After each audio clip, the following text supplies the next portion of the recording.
Welcome to the B2B Community Builder Show. I'm your host and Chief Executive Connector, Pablo Gonzalez. We're in season 5. This is episode 189. This is a conversation that I have been dying to have, right, Francisco? I was just telling you this, man. When I first embarked on my own to start a business and I took a 90-day purposeful pause and I started just like iterating through who I want to be when I grow up and like think what I want to reverse engineer. And I come out of it with this language of prove community creation is the future of business development. At that point, I only had 2 data points. I had this like stuff I had done with charities and the stuff I did for this like software company on a Facebook group. And I had this grand vision of being able to put it all together in live events, in content streams, and show up to conferences with, you know, somebody that shares the stage and champions others in a way to bring people together. And when I walked into this room at Podcast Movement 2019, and I saw Francisco Arizmendi on the stage and what he was doing with Freshbooks at the time, it immediately just like was a kick in the teeth of like, this guy is doing it. This is the model. These are the motions. This is for an accounting software. This is real. And it filled me with inspiration. And at that point, I wasn't a podcaster, right? I'm 189 episodes deep, but it inspired me so much to start a podcast. I even applied to host this podcast. And here we are having this conversation that I've been wanting to have for a long time. One of my first community builder, business developer crush that I've ever had. And I get to call him a friend now, Francisco Arizmendi. Welcome to the show, my man. Hey, thank you. And thank you. And hello to everybody. Good evening, good morning, good afternoon, wherever you are in the world. Thank you for joining us. I am equally as excited. Like Pablo said, we met at a conference years ago. And from that day on, we've always kind of, our lives have crossed paths, and we've been wanting to do this and have this conversation for a long time. So I'm incredibly grateful. Thank you for those wonderful words. And the pleasure is all mine. All right, man. Well, let's I also like to welcome the community, right? We got some folks here in the chat already checking in. I love it. Lee Bishop, the MVP of the Not Your Average Investor Show community, who is, become a good friend of mine, the first community that I built for a business as well. Royanne, welcoming everybody. Royanne's a community manager. She's gonna, if you need anything, if you need a link to anything, let her know, Francisco. We can pop that up there, or anybody else that wants to share anything. Lori Goldman, who I can't wait to hang out with in CMX. Lori is we were just talking about connectors, man. Lori is an incredible connector. Kira, who I got connected with by another super connector, and love seeing what she's doing. She has perception beyond our realm, man. She's a fascinating person. She says she's been to your head office for behind the scenes tour. Dawn Bates, she is an Oxford PhD candidate. I'd like to brag upon that. An amazing author, a fighter for human rights and equality. We got Mandy Rushton saying, hi, Paco. It's been ages. Mandy, welcome to the show. I guess that's an old friend of yours. Deb Shell, who is a expert community strategist as well. She's an expert on platforms. She's a former journalist, and she's done amazing things. Who else we got here? All right, Scott Wilder, just a regular, Silicon Valley legend over there, Scott Wilder, who I'm gonna see in a couple of weeks here. Scott, good to have you here as well, and of course, past star of the show, as well as Deb. That being said, use the chat. Make a friend, change it to everybody so it's not just hosts and panelists. Use the Q&A if you want me to like incorporate it into the conversation so that I don't go cross-eyed trying to keep track of the chat. But Francisco, man, I want to dive right into it, man. What at that point, you're at Superside being charged to create a community of creatives, right? And I am super fascinated by that. We're going to get to that. But when you appeared on my scene, you had built and were in the process of building even better this community for a software called Freshbooks. That's like an accounting software for freelancers and solopreneurs. And I want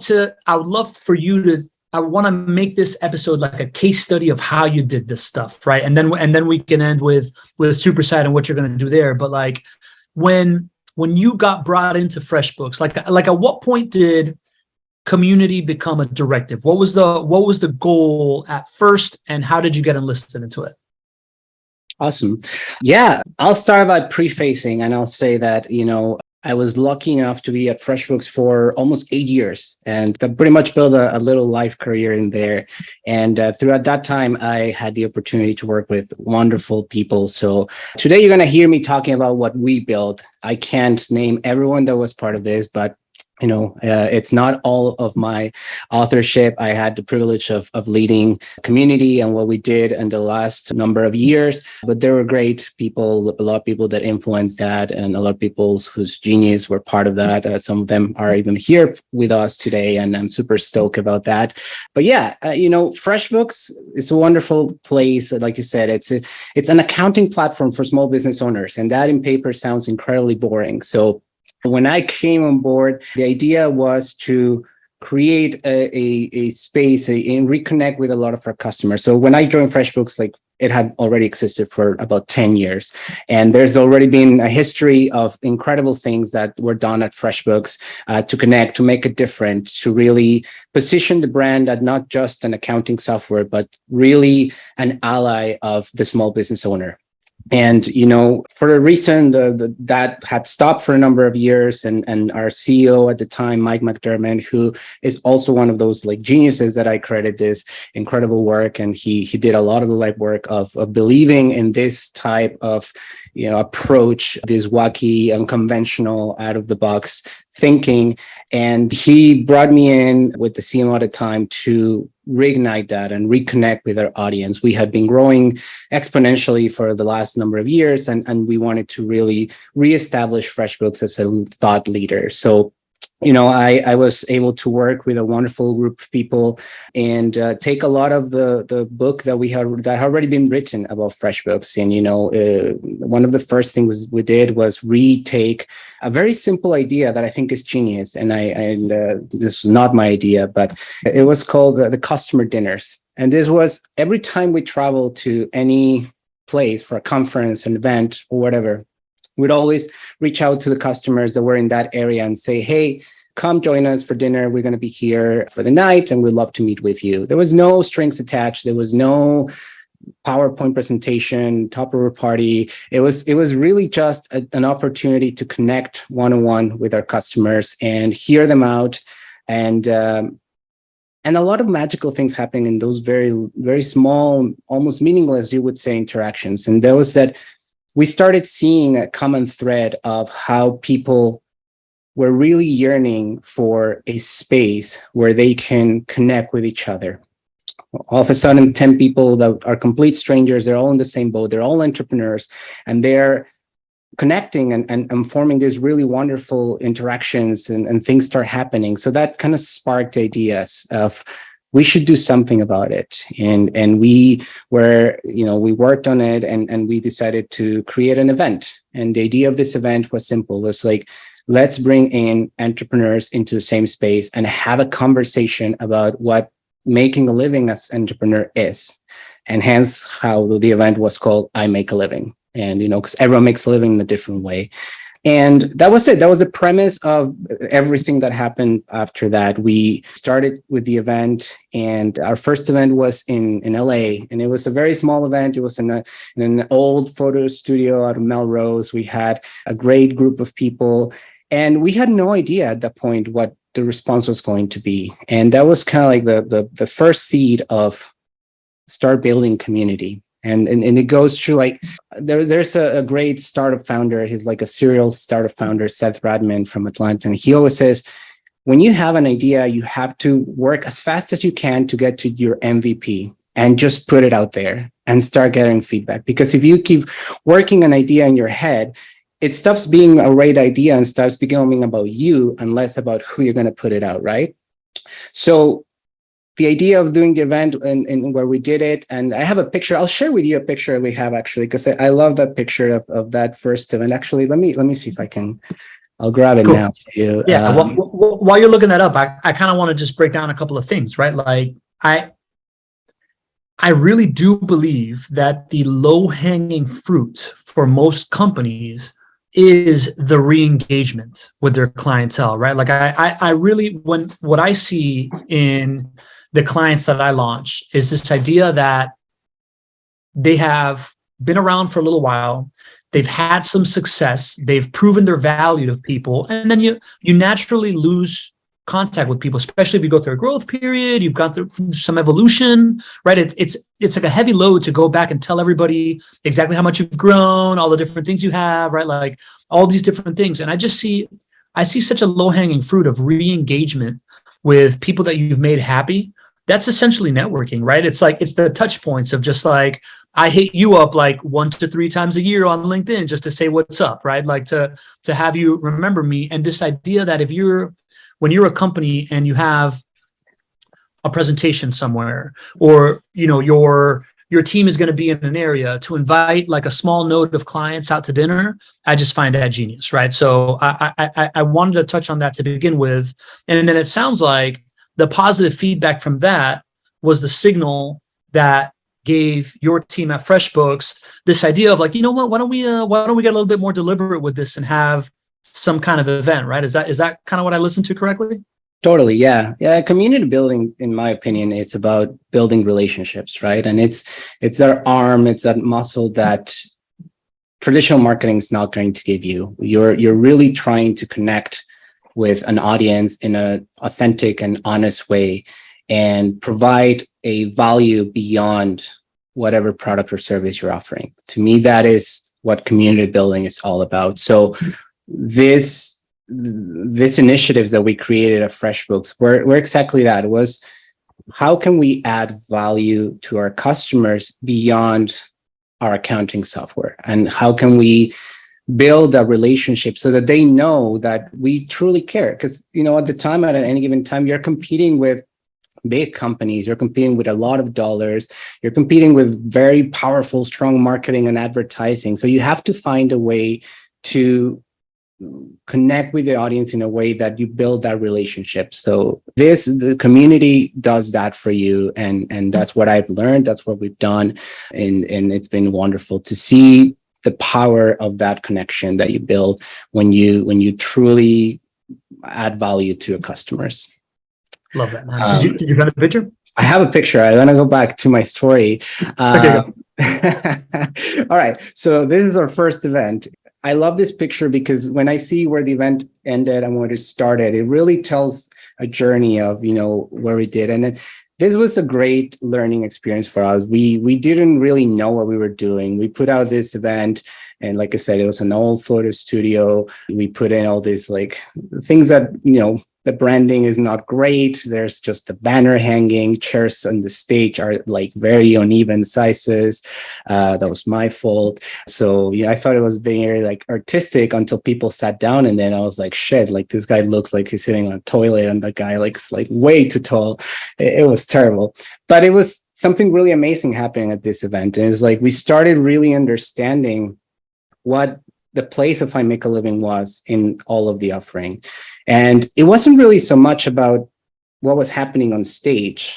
It was great what was happening on stage, but it truly became about the connection between the members and how they, waited and stayed after the event to chat and mingle, interact. And it was like an hour or two after the event would pass, and people would still be there connecting and saying, there's not a lot of places where I can meet other fellow entrepreneurs. And this is pre-pandemic, right? Like this is before the world stopped for a moment, where really only small businesses and entrepreneurs worked from home. Most of us at that time went to an office work, wore pants every day for some reason. And, we didn't really know or experience the isolation that the average entrepreneur goes through when they work by themselves. So this space was a catalyst of connection, of ideation, of mingling, of friendship bonding. That was the magic of I Make a Living. And, at the beginning, we started nurturing that. And with time, we started really understanding what the power of what we were doing is. And this goes a little bit into something I said at the beginning or in our promo video, is that sometimes you may have an idea of what the community or the audience wants, or sometimes you want something out of the community, but it often turns out not to be that way. And with I Make a Living, we learned that we had to make a lot of course adjustments throughout the way until we finally nailed down okay, this is it. This is what people are looking for. We thought people want this event to be in the morning because they're entrepreneurs, they're freelancers, they don't have a schedule. They can sure give us the half of their morning to come and see this.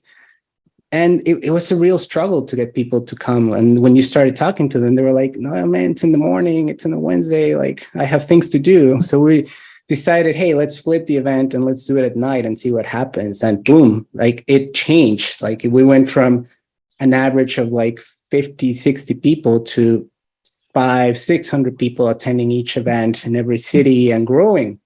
And wow.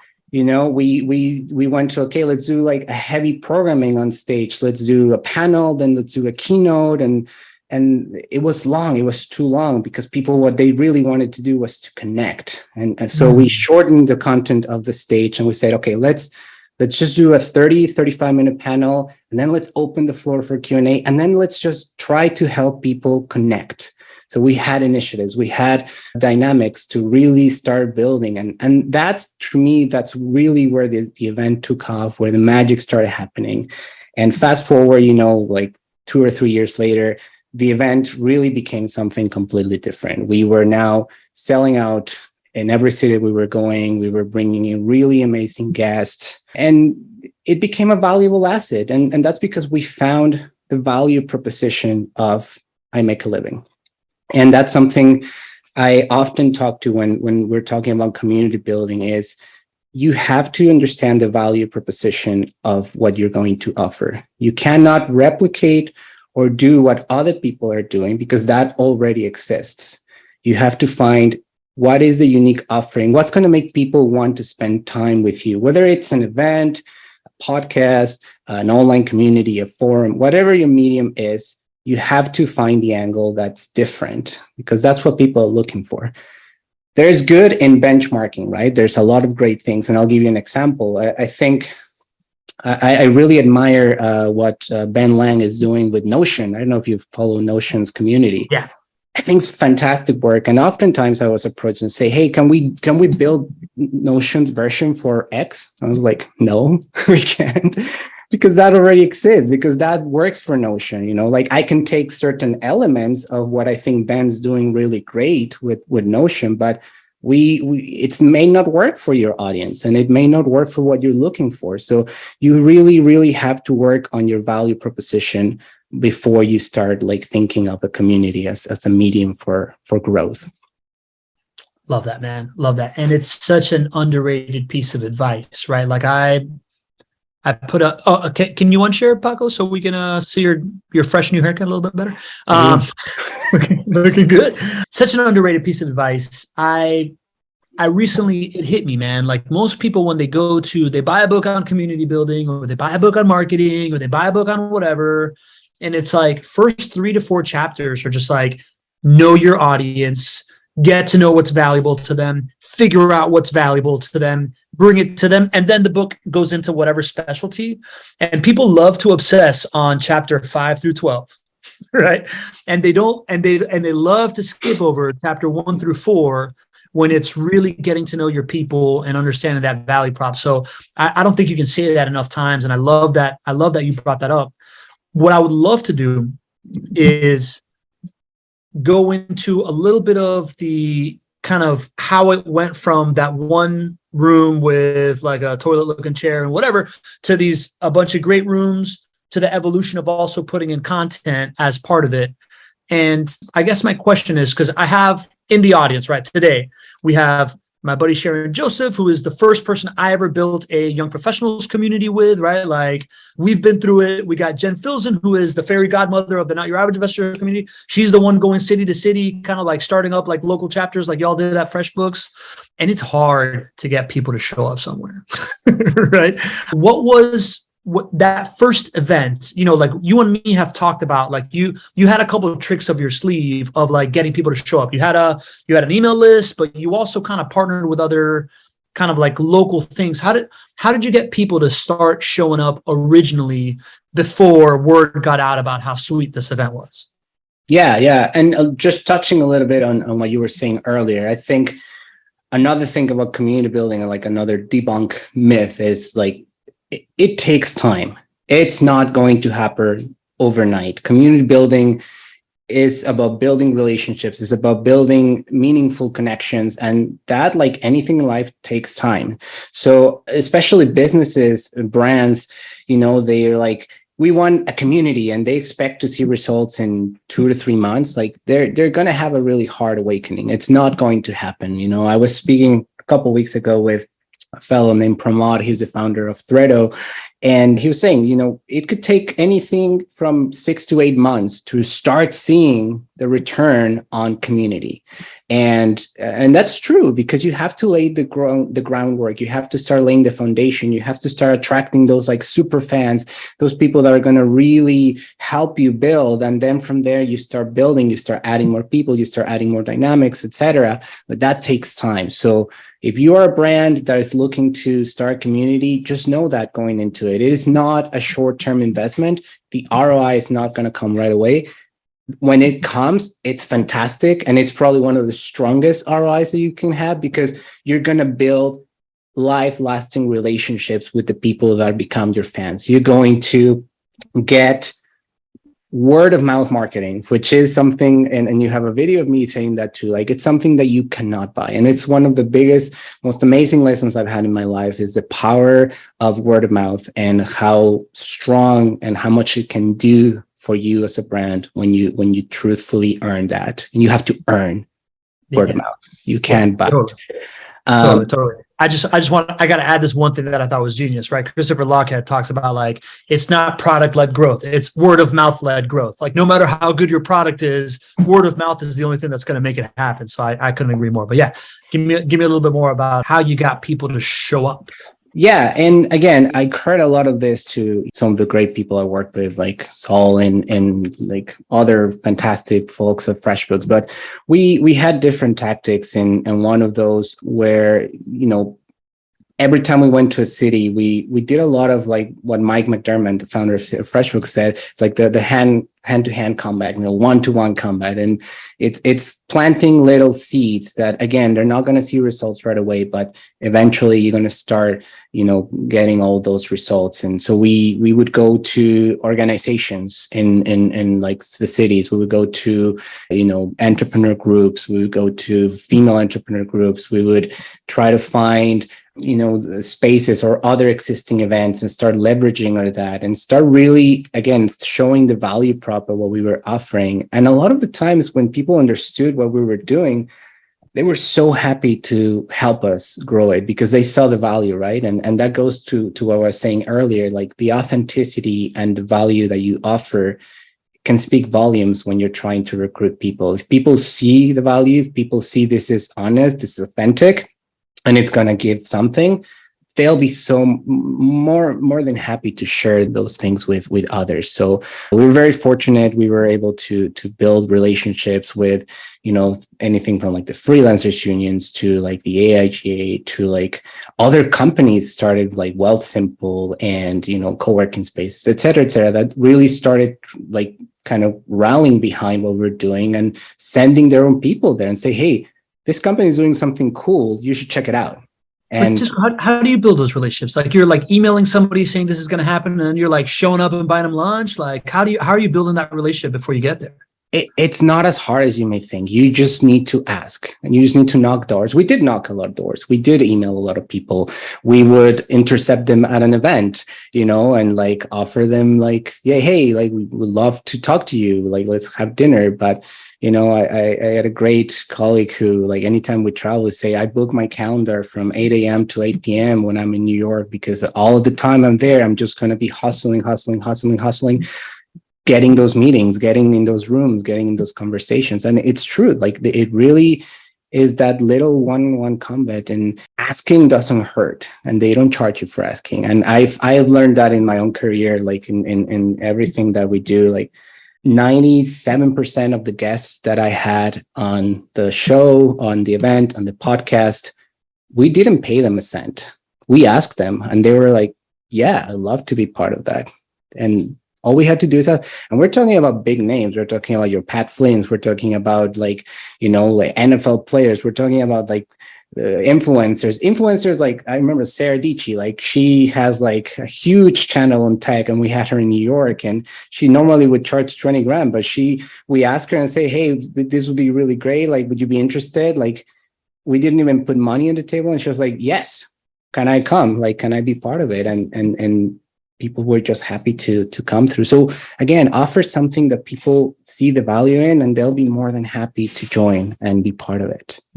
What do you think the value to Sarah? Like when you asked Sarah, I imagine you were in her city, right? And then did you send her a note and be like, look how cool my events are? Like, did you send her like a produced video from like, check out the last event, how great it is? Or like, did she know who you were? Like, what do you think? No. What do you think rung out to her as valuable for her? Other than my mom, no one knows who I am. No, I think that, we were honest. We say, hey, this is what we're doing. This is why we're doing it. We're not like shady, like we're not trying to be shady. Like, yes, this is part of our marketing efforts, but at the same time, we believe that this provides a ton of value to small business owners, entrepreneurs. We know that a lot of the people that come to the event follow you and admire you and would love to meet you in person. Would you be interested in partaking? And oftentimes the answer is yes, I can. We had people that said no. We had people who said like, yes, for X amount of money, or yes, but, and we would negotiate. But again, that was like the 3-5%. Most of the people would be happy to do it.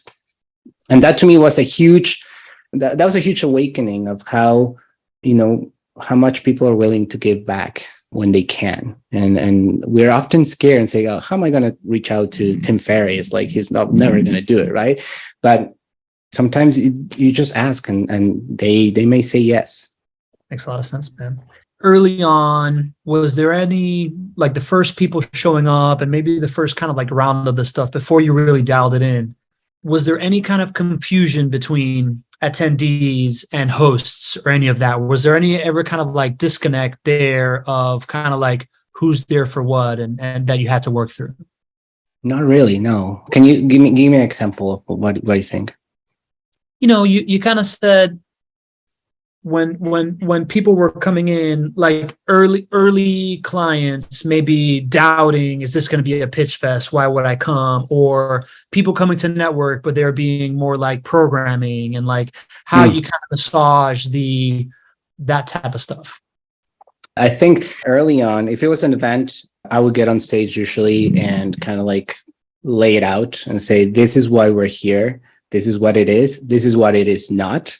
And this is why you think you should stay. And, we're going to have a fantastic panel of entrepreneurs from your city to talk about what it is to make a living in your city as an entrepreneur. And then the rest of the programming is all about you. It's about you finding the value in connecting with other people. So I would do dynamics to connect with people. I would like help them interact, we have to live the way that not everyone is comfortable with the networking, and I always say that the hardest part of networking is just saying hello.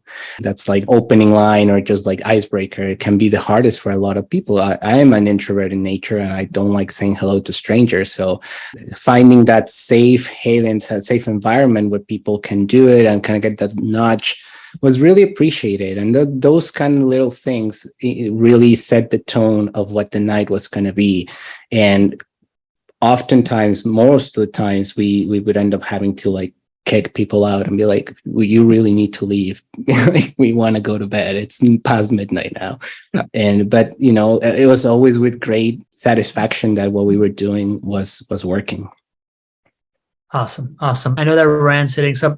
There's some folks in the chat that are dropping awesome comments in the chat, but they're only speaking to hosts and panelists. So if you switch your little box to everyone so everybody can see what you're saying, that'd be really great. That's Scott and Mandy. That's for you. Awesome, man. So it sounds like just being genuine is kind of the interlocking theme of community here, right? I think so, at least for me. And I mean, I don't know for everyone else, but for me, what I found the most successful interactions, the biggest growth I've seen with communities when you lead with authenticity, with honesty, and with the interest of your audience first. And that's your job as a community manager. You have to I often find myself in that place where, like, you have to fight back and be the gatekeeper, because once community, and that's another thing, once community starts being successful, then everyone in the company, everyone in your business wants a piece of it, right? So all of a sudden there's a risk that now your event, who you've built with like sweat and tears, it was honest and authentic at its value, it now becomes a marketing fest of like, let's just do demos and advertising and like sales and blah blah blah. And your job as a community lead has to be like, okay, like, yes but no, like let's preserve what makes this special, or you're going to lose the audience, because people are not. Can I? No, people aren't. People aren't stupid. People know, and they can smell when you're trying to just sell, and they won't come back. Once you lose that trust, once you lose that connection, and they start saying, "Oh, this is no." They lured me once, and now they just want to sell me, right? Like, it's like the all-inclusive timeshare conversation. It's like, "Hey, get a free whatever," and then you get there, and it's like they're just trying to sell you a timeshare, and you're like, "No, I will never do this again." So you have to retain the integrity, the values, and the foundation of your community, which will often result in you having to explain that to your internal teams about why you cannot put 15 blog posts a week or sales pitches a week, and that can be a battle, because at the end of the day, it's marketing and it's spending, but it has to be done right. Yeah, makes sense, man. That's a great thing that nobody's ever brought up before, right? Like this idea that once it becomes this asset, everybody's going to want to take a bite out of it. And knowing that on the front end is probably going to help a lot of people building their community on the back end out. So I'm glad that you brought that up. I'm going to ask one more question that I'm going to get into. We got a bunch of great Q&A. And then before we get into like just you're a content strategist, man. I want to hear about the content journey too. But you talk about maybe there was some tough times on like once it becomes valuable and having to have this conversation. Were there any lowlights, man? Like were there any moments where maybe you were just like, oh God, this community thing, like I don't think I'm going to be able to do it, or like I've done it and I think it's all going to go to hell. Like any like tough moments in this like beautiful journey of yours that you learned a good lesson from? There definitely are, and I think a live element of a community is like it's a living beast, and you're gonna have your highs, you're gonna have your lows, and you gotta trust that when you go low, it's a wave, and you'll be able to bring it back. We had moments where we would go back to a city and the response wasn't great, and we maybe understood, okay, we came, we did it, and we may need to change the approach for the city because it's no longer working for us.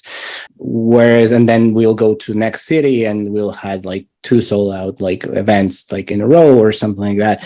Same when we moved and transitioned the I Make a Living into a podcast form. Like it took us almost 2 seasons to really see the podcast be what it was. And then many points where we're like, is this really worth it? We're not growing, like we're not getting, but you have to be persistent. If the messaging is right, if some people are coming back, if people are appreciating what you're doing, you have to keep pushing, and eventually you break through, and then you find those breakthrough moments, you have those wins, and all of a sudden you're tailhead, like again, back up, and they'll come the next wave. And when like it's always like that with community. It's never linear. The path to success is not linear. It's ups and downs and ups and downs, and you just got to trust your instincts and trust what you're doing. And also I find like whenever I was in doubt, whenever I felt this is not working anymore, I would try to reach and look at the people that were around me and say, hey, what do you think of this? Like surround yourself with people that are going to be there to help you, like whether it's in your team, whether it's in your, like, if you're like a solo community manager, like lean on your biggest fans, like ask questions, like you have a community of people that are engaged, go and ask them like, hey, what's working here? What can I do better? How can I evolve it? You have to keep that line of communication with your audience, with your team, because there's going to be moments where you're going to need to make adjustments and course corrections. Love it, man. Love it. I'm actually talking about that like getting feedback in our strategy session that's coming up right after the show that everybody's invited. You're invited to, Francisco. We always show up with like speaking points. One of the ones is how to do that. I've been going deep into how to ask the questions and how to research. And I got something to share. But right now, I want to bring in the Q&A from our community members. Lee Bishop, who has been studiously listening to these shows, and he is starting to talk about super consumers, which is something I'm passionate about. I don't know if you know that concept, Francisco, but the idea of like the super consumers of a category tend to be like less than 10% of the actual market, but make up about like 50 to 70% of the spending. And he's asking if you sought out super consumers when you were doing this stuff, which in another way it could just be asked, when you were going to certain markets to do events, were you looking for your best clients, your most involved community members to enlist them and create ambassadors, right? And any kind of like thoughts around that maybe you did? Yeah, I think there are key moments where you kind of lean on those super consumers or your super fans. And there's like when building the community and somebody asking the questions like, what are some like of the first 5 things you would do, is like I would reach out to them. Those would be the first people that I would try to bring into the community, because you already have that form like connection. You already have that relationship. They already like your product, they consume it. So they could very much be those first founding members of your community and help you with lift up. And we did that in whether it was in like our podcast, we had a podcast like email group, we had, like city breakdowns of like our customers. So the way we built and the way that I Make a Living, the event was built, was at the beginning, it was an 80-20% between customers and non-customers. And, the cool thing was that by the end of it, like after a number of years, that number had flipped. It was a 70-30. So 30% of our customers were attending, 70% of them were net new, meaning that's what I was talking about. Like that legwork that you had done over the years starts to pay off, because then people are coming from different channels that you're not necessarily controlling or owning, like whether it's influencers or whether it's through like friends, word of mouth, etc. And then we started pulling back from our own list of people and start relying on our own customers. But at the beginning, 100%, those were the ones who filled the seats, were a lot of our customers. Was there like a magic number of coming back to a city a certain amount of times, and at that point you start seeing that? Did you notice any kind of correlation of like second, third time, fourth time, right? Like I mentioned Jen, as she shows up more and more in certain markets, it's clear that it builds and builds. Is there like a magic number where it starts to tip for you, or any kind of correlation around it? Yeah, I would say after 2 or 3 times in the city, that's where we started seeing the flip. And that, I'm talking about after a year and a half, 2 of doing it. Like, mind you, the I Make a Living core team was 2-3 people at any given time. So we could only do that many events in a year before losing our minds and sanity. So we didn't really have the opportunity to go that often to the cities we wanted to, but we did, started seeing that over time. And another thing, and we didn't get to do this, but this is something that you and anyone can do, is once you start establishing and finding those like local fans, those local like people, then you may want to start thinking about, hey, how do we scale this in a sustainable way? Because you cannot run events or communities, but then you can start opening up those roles to people that are already super engaged with you, that may be willing to be part of the community building and maybe willing to part of owning some areas of your community. So the chapterizing, or start creating those like brand ambassador roles and start empowering them, start building playbooks so that they can start running things for you. It's another way of scaling that doesn't require you to like build a massive team. Like, they're already there. Like, it's like we said, they can help you scale your own community. Yeah. Awesome, man. All right, Deb Shell. So were your events ever paid, or were they all free events? They were always free. Always free. Okay, so Deb had a question about free event, about paid events. So we'll skip that. What would you say? What is your advice to be, to like get a job as a community manager just starting out? Would you have any kind of advice for that? I would say look for an opportunity to start working with someone who's already done it. Community management is such a relatively new avenue for a lot of companies, a lot of people, but it's hot. A lot of people are looking for community managers. So I would start getting involved with community, start learning and seeing how other people are doing it, start kind of learning the tips and the tricks and all those things. And, a good place to be, like, they are now junior community manager roles. They're a little bit more like logistical, and you start learning more of the day-to-day operations, and that will eventually lead you to like strategizing and building more of like your own community space. But yeah, that's what I would say. Yeah, that's a tough one, buddy. Good answer. Here's a good one, right? So here's an anonymous question. First of all, they say that you're an inspiration, and I agree.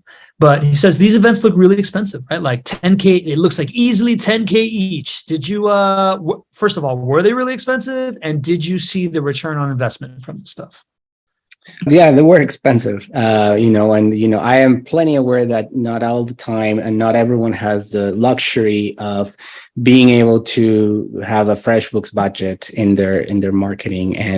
But I think there were a lot of things that we did with very few resources and that you can do to get the same result. And, one of our goals and one of the things that I really appreciated about FreshBooks was that Mike always really protected the integrity of the event for what it was. We weren't really attached with a lot of marketing KPs or OKRs that were like lead generation, like things that more traditional marketing would look for. We were really working on the brand engagement, the brand growth. So for our particular case, the ROI directly tied to the event was measured in ways that was not necessarily attached to sales. So it may not have been monetary, like dollar to dollar, but we believe and we know, and like it was an event that was supported for many years, that we were giving the brand, intangible assets and content and other things. And a lot of the things that bring that all these events and community bring that are not measurable in dollars, but they are very valuable as a brand. This is the second time you bring up content, and now I got to take a bite, man. I'm a fan of content. I think the intersection of content and relationship building is the most, efficient way to really start drawing in this whole like community motion. What role did content play early on? Like, were you all making videos so that you could then show at the next place that it was such a fun time? Or did content start coming to the equation later on? And how were you leveraging it? We realized that the event in itself was a source of a ton of content. And, that's how I lead a lot of like everything that I do, community or content related, is I always try to think about, one piece of content or one like core of content can give you 5 different streams of it. And you got to think of in that way, like, this is an event, but it is also a video. It is also an opportunity to create a podcast. It is also an opportunity to create like customer testimonials, et cetera, et cetera. So one of the goals of creating I Make a Living was like, it really became a funnel of great content, like anything from a biteable, like 30-second ad to like a full case study to videos to all these elements and all these assets that we created that were already like, they were done by just hosting an event. And that, again, going back to the what's the value, what's the return of this, we were creating more content for the company. And I don't want to say this like diminishing the work of the amazing content team there, but we were bringing in a lot of content when that was not really part of what we were tasked with to do. And that's when you start thinking about events or podcasts or like all these interactions, they really become source of content for you. Yeah. I love that, man. And I totally agree. That was my big unlock, was the idea that you can inception community by promising content. All right. So I come at it the other way around. And whether it is a live event or it is the podcast itself that you're using it in order to like drive that brand awareness, that's always like the value prop for the company is that, the value prop for the marketing team is that. And then the engagement and re-engagement of like old pipeline or old clients for the sales team is the first thing that we talked about as this thing builds. So I love that you went over that. Let's talk. So when did you go full just podcast platform, man? What was when you were at Podcast Movement, you were announcing like hiring a host and all this stuff. Were you at first making the podcast was the live event recorded and repurposed into podcast, and then you decided to go full podcast? What was the switch there? Yeah, I think I wasn't really involved in the first iteration of the podcast, but the first iteration was that it was like, let's take the recording of the event and let's put it into an audio format and let's share it. The strategy, the idea was like, hey, we cannot go to 80 different cities in a year, but a podcast gives us the medium to share this incredible content that happened in LA and then spread it, to more listeners across North America. When I inherited the podcast, what I did is like, when I understood what I wanted to do with it was kind of extend a lot of the conversations that were happening on the event, but at a much deeper, larger scale. So the podcast to me was the exploration of the life behind successful entrepreneurs, and without focusing so much on the business, but more on their journey, the journey, the aha moment of like, I was a host at a restaurant and I really hated my job and I had this thing for candles, and fast forward to like 10 years later, Kristen is now the founder of PF Candle, one of the largest companies in the world for candles. And those really inspiring stories of how people build their businesses from an idea and the struggle really behind that. Because again, like going back to the nonlinear trajectory of success, people think, oh, you just built an amazing company one day from nothing and then became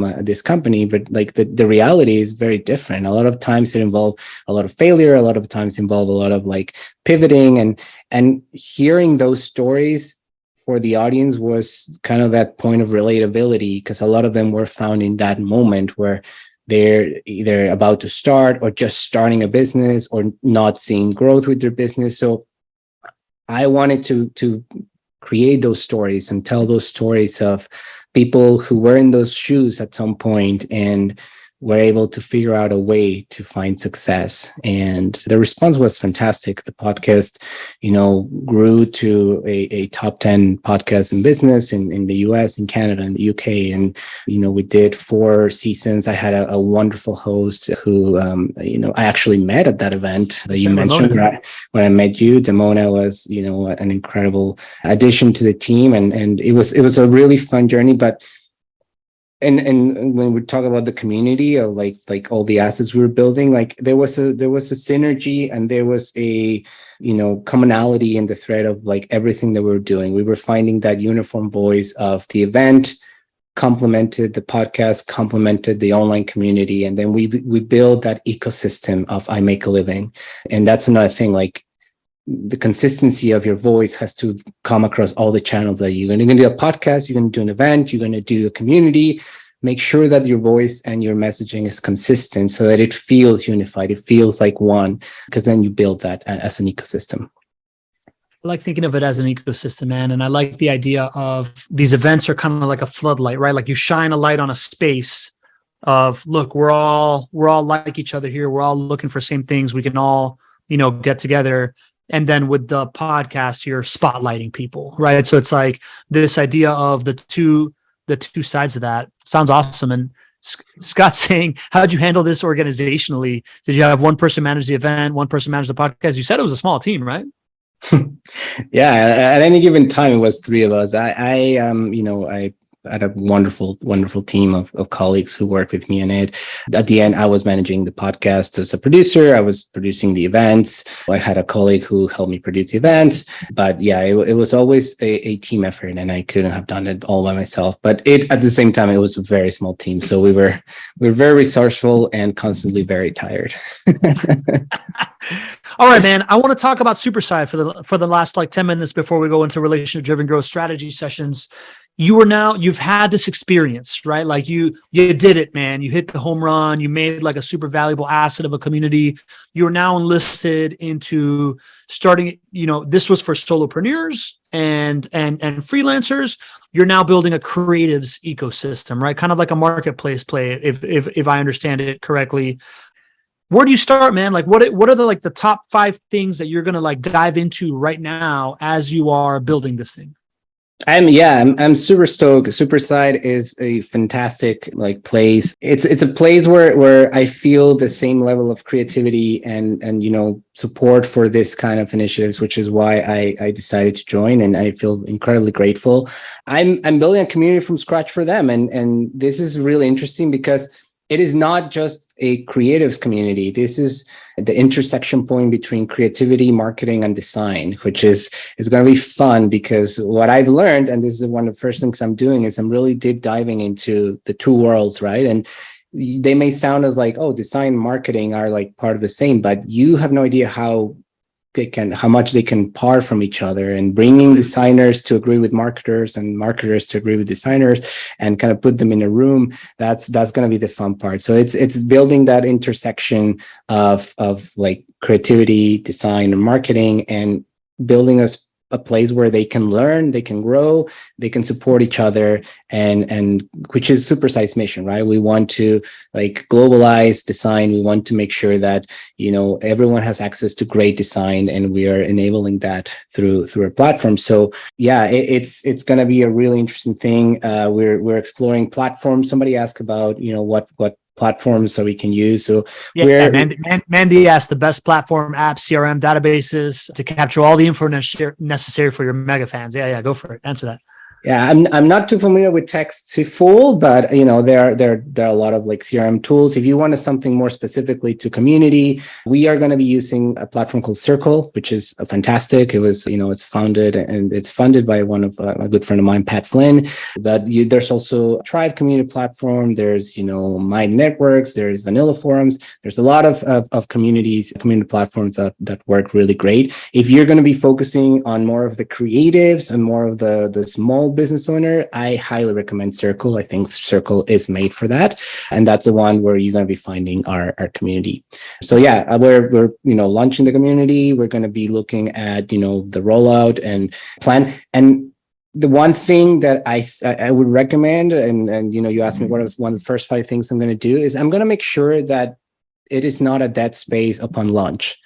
And a lot of times communities launch and they make this big like announcement, like we're gonna create this space for you to come and connect, and then people join and there's nothing, and so we want to make sure that there is programming, that there is going to be a series of events and things that are going to be constantly happening to nurture the interaction and keep them coming back. How do you do that, Paco? Like, sorry, man, I keep calling you Paco. Francisco? Secret identity is being revealed. I know, I'm sorry. For everybody that doesn't know, Paco is the nickname for Francisco in Spanish, and that's how I met him. How do you do that, right? Like my trick for doing that, because I agree, I get this question all the time. You don't want to launch into a dead space. You need to have the Avengers already in the building so that you don't have to show up as Superman, right?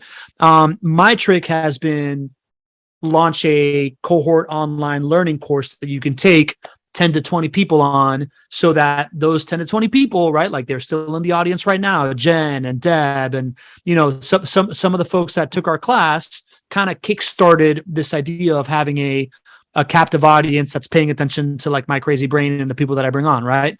What is your version of that? How do you ensure that there's going to be enough collaboration and programming and things? So one of the first things I'll do is, I'm leveraging a lot of what exists and the things, amazing things that are doing. So Superside is doing a lot of, webinars. They're doing courses. They're doing roundtables. They're doing all these things that, I'm now going to be able to add on and say, hey, after you join, like a webinar today, like if after you join this webinar, come join our community. So we're going to start creating those funnels and those drivers of leads. We're going to do a soft launch. So I'm going to try to bring in, like I explained, or we talked about it earlier, those super fans that we have already identified, those people that are already really engaged with the brand. And we're going to try to connect with them and make them the founders of our community and incentivize them by giving them that special recognition of hey, you were supporting us from the very beginning. You are a founding member.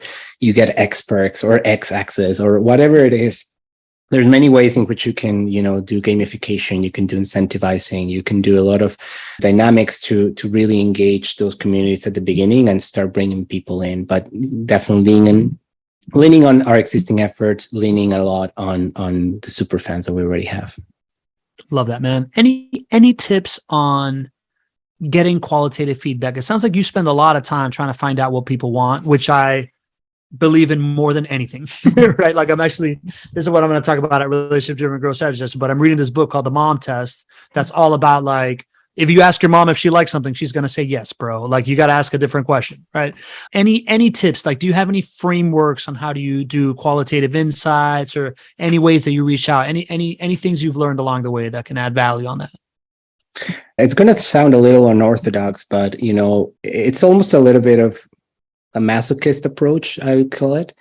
But I often found the person that least believes in what I'm doing, and I get their feedback. Whenever I want honest feedback, I tend to lean on getting the people that may not be the biggest fan or supporters, because there's always going to be people that are super like, yeah, this is great, love, keep going.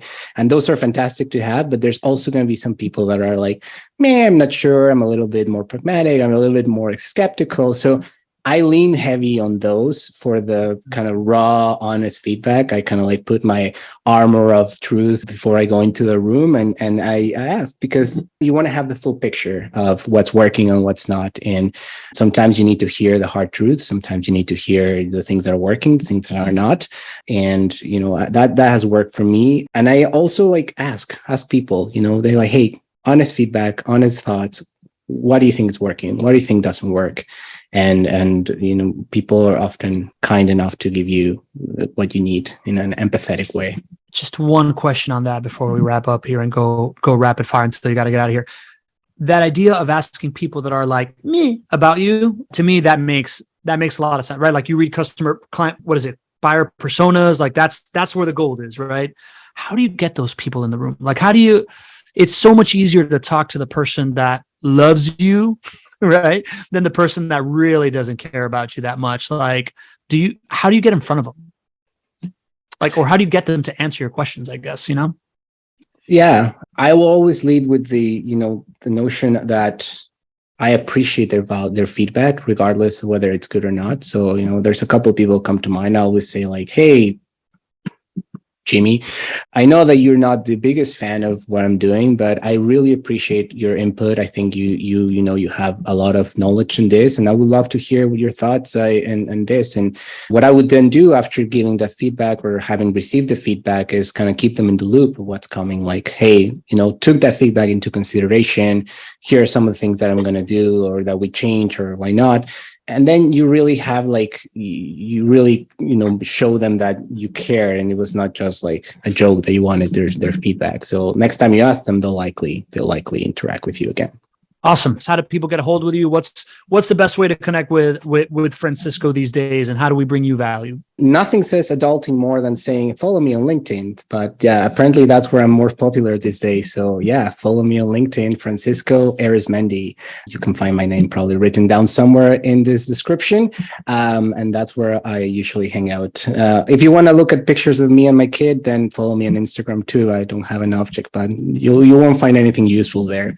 And connect with us at Superside. We are on all the social medias at Superside HQ, and I would love to let come back and share with you once we launch the community. It's going to be fantastic.